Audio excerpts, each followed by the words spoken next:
The morning sun poured like molten gold over the quiet streets of Maplewood, a small town that had long forgotten what true crime felt like. It was the kind of place where people still left their doors unlocked, where the postman knew everyone's name, and where the loudest sound in the morning was the hum of the bakery's old coffee grinder. But even the safest towns have shadows, and that morning, one such shadow was about to fall upon an old woman named Martha Leland. Martha was 74, but her spirit was still sharp and lively.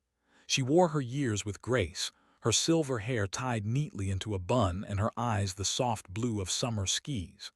Every morning she walked to the park to feed the pigeons, carrying with her a paper bag full of breadcrumbs and a heart full of small kindnesses. People in town loved her. Kids waved when she passed, and the local grocer always set aside a loaf of her favorite rye bread. But that morning was different. A black sedan had been circling the block for 15 minutes before she left her small cottage. Inside it sat two men, young, desperate, and mean-looking. Their eyes scanned the sidewalks like predators, waiting for prey. And when they saw Martha, alone and slow-moving, they exchanged a glance that needed no words. As Martha crossed the intersection near the old clock tower, the sedan rolled up beside her. One man stepped out, tall, wearing a hoodie despite the heat. He walked fast, almost casually, until he was close enough for her to feel his shadow fall across her shoes. "Good morning," Martha said kindly, clutching her handbag closer. "Yeah," the man muttered, then his tone turned hard. "Hand it over." Martha froze. I beg your pardon." "Your purse, lady," he hissed, pulling a pistol from his waistband. "Don't make me say it again." Her breath caught. The world seemed to stop spinning. The gun glinted in the sunlight, cold, unfeeling, wrong. The street was empty. The distant rumble of a motorcycle echoed faintly, but too far to matter. Martha's hands trembled as she handed him the purse. "Please," she whispered, "there's nothing but a few dollars, my medicine." The man snatched it, eyes darting. "Not my problem," he said, backing up toward the car. "Get in," he shouted to his partner. The sedan's tires screeched as it took off, leaving Martha standing in the middle of the street, clutching her chest. Her heart raced, her knees weak. She stumbled to the curb and sank onto the edge, tears spilling down her wrinkled cheeks. That was when the motorcycles came. Three of them roaring down the road like thunder, massive Harley-Davidsons with chrome shining like fire. The first was ridden by Cade Rourke, leader of the Iron Vultures Motorcycle Club. His beard was thick, his leather vest worn, and his eyes burned with the kind of intensity only men who had lived hard could carry. Behind him rode Diesel, a mountain of muscle with tattoos climbing up his neck, and Ryder, a quiet man whose calm face hid a history of violence. They slowed when they saw her. Cade pulled his bike to the side, engine rumbling like a growl.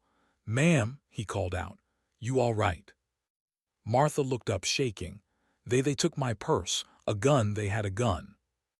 Cade's jaw tightened. "What car?" "A black sedan," she whispered. "It went that way." He looked down the street, his mind already shifting into motion. "You boys hear that?" Diesel cracked his knuckles. "Yeah, black sedan, two guys." Ryder revved his engine once, eyes narrowing. "You thinkin' what I'm thinkin'?" Cade gave a single nod. "Let's go hunting." Before Martha could speak, the three bikes roared away, their engines screaming like judgment itself. She called after them, "Be careful," but her voice was lost in the thunder. Down Main Street, the sedan was cutting through traffic, the thieves laughing as they counted the few bills they had stolen. "Easiest score ever," the driver said. "Old Bat didn't even scream." The other snorted. "Yeah, but I don't like this town, too quiet." Then came the sound, low, powerful, unmistakable. The growl of engines, getting closer. The driver looked in his mirror and cursed. "What the hell?" Three bikers were closing in fast. Their faces were hidden by dark visors, their machines eating the road with brutal speed. Cade signaled with two fingers and the formation shifted. Ryder peeled to the left lane. Diesel moved right, boxing the sedan in. The driver swore and hit the gas. "They're trying to block us." "Lose them," his partner shouted. But it was too late. Cade's Harley roared forward, pulling up alongside the driver's window. With one swift motion, Cade slammed his gloved fist into the glass, shattering it. The driver yelped as shards flew. Diesel kicked the rear door, denting it in, while Ryder sped ahead and cut across the sedan's path, forcing it to stop. The sound of brakes screamed across asphalt. Cade dismounted, walking up to the driver with cold fury in his eyes. "You boys picked the wrong grandma." The gunman fumbled for his pistol, but Cade was faster. He grabbed the man's wrist, twisting hard until the weapon clattered to the ground.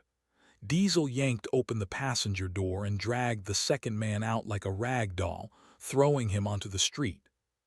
"Please don't," the driver began. Cade's voice was quiet but lethal. "You pull a gun on a woman like that, you lose the right to talk." The man tried to run, but Ryder tripped him easily, pressing a boot against his chest. Around them, a few townsfolk had begun to gather, watching in awe and disbelief as the Iron Vultures delivered their version of justice. Cade knelt down beside the man. "You're gonna give that lady back everything you took. You're gonna apologize. Then you're gonna pray the cops get here before Diesel decides to get creative." The thief nodded frantically. "Okay, okay." Diesel grabbed the purse from the car, tossing it to Cade, who dusted it off gently. "Still smells like decency," he muttered. Minutes later, Cade returned the purse to Martha, who had followed as far as she dared, her eyes wide with both fear and gratitude. "Oh my," she gasped. You got it back." Cade handed it to her softly. "It's all here, ma'am. You're safe now." Her eyes shimmered. "Thank you, son. You didn't have to." He smiled faintly. "Ma'am, sometimes you don't need a badge to do what's right." As police sirens wailed in the distance, the Iron Vultures mounted their bikes again. Cade looked back once at the trembling thieves, who now sat handcuffed on the curb. Then he turned to Martha and tipped his head. "Take care of yourself, Mrs. Leland," she said, smiling weakly. "Martha Leland." "Ma'am Leland," Cade replied. "You ever need anything, ask for the Vultures." And with that, the engines roared again, echoing off the buildings like a promise that justice still had muscle and steel. That night, the wind howled through the canyons outside Maplewood as the Iron Vultures rode home, their headlights cutting through the fog like ghosts. Cade Rourke led the pack, his mind restless. He had delivered justice, sure, but justice in Maplewood had a way of inviting trouble. The Iron Vultures weren't some outlaw gang anymore, not since Cade took the reins. Once, years ago, they'd been the kind of men who lived on the wrong side of the law, smuggling, fighting, raising hell for the thrill of it. But after Cade's brother was killed in a botched deal, everything changed. He cleaned up the club, made them something new. They didn't take from people anymore. They protected them. Still, some stains never wash out. They pulled into their clubhouse, a converted warehouse at the edge of town. A huge metal sign read Iron Vultures MC above the entrance, half hidden under vines and rust. Inside, the air smelled of oil, beer, and loyalty. A dozen men were already gathered, laughing, drinking, repairing bikes under flickering fluorescent lights. When Cade walked in, everyone turned quiet for a second. Diesel followed behind him, cracking his neck.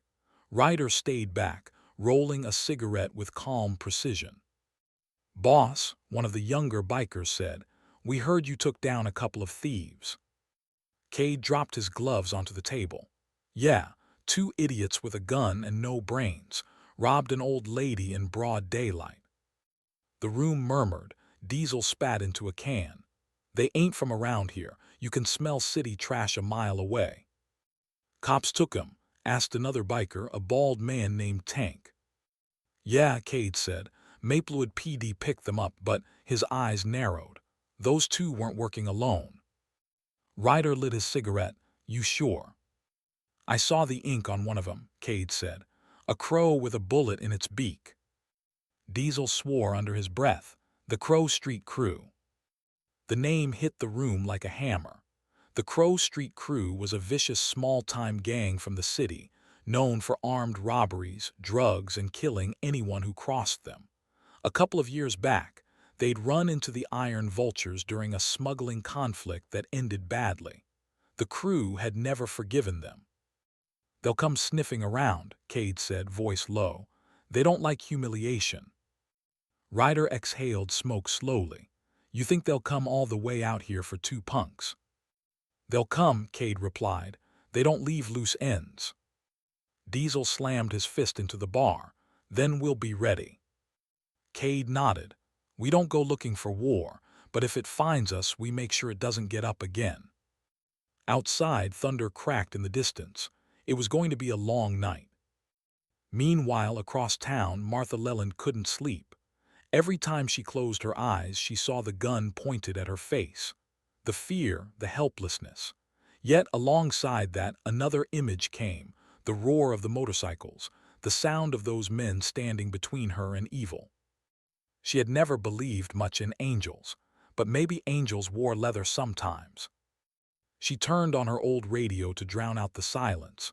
A newscaster's voice came on, reporting about an incident downtown where two suspects were apprehended thanks to the swift action of a local motorcycle club. The police called it vigilante interference. Martha frowned. Interference. If those men hadn't shown up, she might be dead. She made up her mind then. Tomorrow she would find them. She would thank them properly. The next morning, Cade and Diesel were at a small roadside diner, sitting at a corner booth. The waitress, young, nervous, poured them coffee but kept glancing at their leather vests. The Iron Vultures had a reputation. People feared them, even when they were the ones keeping the peace. "Any word from your contact at the precinct?" Diesel asked. Cade nodded. "Yeah, the crew's already been asking questions about last night. One of the robbers talked. Ratted us out. More like bragged. Told his boss he got beat down by the Iron Vultures. Crow's gonna see that as an insult." Diesel smirked. "Let him. Been a while since we stretched our legs." Cade looked out the window. "It's not just about us, Diesel. We got families here now, people like Martha Leland. This town trusts us to keep things quiet." Diesel shrugged. "Then we'll make it real quiet." Just then the bell over the door jingled. Martha walked in, holding a small box wrapped in blue ribbon. When she saw Cade, she smiled warmly. "Oh, there you are." Cade stood. "Mrs. Leland." "Please," she said gently, "call me Martha." He nodded. "What brings you here?" She placed the box on the table. "A little something to say thank you. I baked these this morning. Oatmeal raisin, my late husband's favorite." Diesel grinned. "You didn't have to, ma'am." "Oh, I know, but kindness should be repaid when it can be." Her eyes softened. "You boys did something no one else would have. The police might not like how you did it, but you saved me, and I won't forget that." Cade smiled faintly. "You're welcome, ma'am, but you should be careful for a few days. Those men had friends." "I'll be fine," she said, but her hand trembled just a bit. "You're good men, no matter what people say." She left soon after, her small figure fatting down the street. Cade watched her go, a weight forming in his chest. Something in his gut told him trouble was coming, and maybe, just maybe, she'd be caught in the middle of it. That night the storm rolled in fast and violent. The streets were slick, the power flickering. At the edge of town, a van rolled to a stop near the Iron Vultures clubhouse. Inside were 5 men, faces hard, eyes full of hate. At their center sat Ray Crow Dalton, leader of the Crow Street Crew. He had a jagged scar across his cheek and a smile that didn't reach his eyes. "You sure it's them?" Crow asked. "Yeah," one of his men said. "Iron Vultures. They jumped our boys yesterday." Crow's grin widened. "Then we send a message." He pulled a lighter from his pocket and flicked it open, flame dancing. "If the Vultures want to play heroes, let's show 'em what hell looks like." The men stepped out of the van, carrying cans of gasoline. Cade was in the garage working on his bike when he smelled something. Something sharp, chemical. He froze. A second later, Ryder burst through the side door. "Cade, they're here." Outside, flames erupted, orange and furious, as fire spread across the side of the building. Diesel grabbed a fire extinguisher while Cade ran for the door, pulling his gun from his belt. Through the storm, figures moved, dark silhouettes throwing Molotovs. "Crow's men!" Cade shouted, "Get everyone out now!" The iron vultures poured from the building, shouting, cursing, ducking from the flames. The smell of gasoline and smoke filled the air. Cade saw one of the attackers aiming a gun and fired first. The man dropped. Then Cade saw him, Crow himself standing by the van, smirking under the rain. "You should have stayed out of it, Rourke," Crow shouted. "You made this personal." Cade raised his gun, but a flash of lightning blinded him for a moment, and when he blinked, Crow was gone. The fire raged through the night, devouring part of the clubhouse before the rain finally tamed it. By dawn, the place was half in ashes. Diesel sat on the curb, covered in soot. "We lost half the bikes." Ryder kicked a burnt beam. "They'll come back, they always do."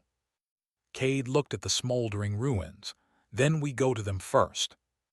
Across town, Martha was setting out tea when she saw the smoke rising in the distance. Her heart dropped. "Oh dear God," she whispered, "those poor men." She didn't know that by saving her, they had painted a target on themselves. And before the sun would set again, the line between justice and revenge would blur completely. Dawn broke over Maplewood under a sky the color of bruises. The storm had passed, but the air still smelled of smoke and gasoline. The Iron Vulture's clubhouse stood in ruins, blackened beams jutting like bones from the earth. Cade Rourke stood before it in silence, leather jacket singed, eyes like stone. Diesel approached from behind, tossing an empty fuel can into the wreckage. "They torched our home, boss. Can't let that slide." Cade didn't answer right away. He bent down, picked up a piece of twisted metal, a melted nameplate that used to read Iron Vulture's MC. His hand trembled, not from fear but from rage buried deep. "They hit us where it hurts," he said quietly, "so now we hit them where they live." Ryder joined them, loading ammunition into his duffel.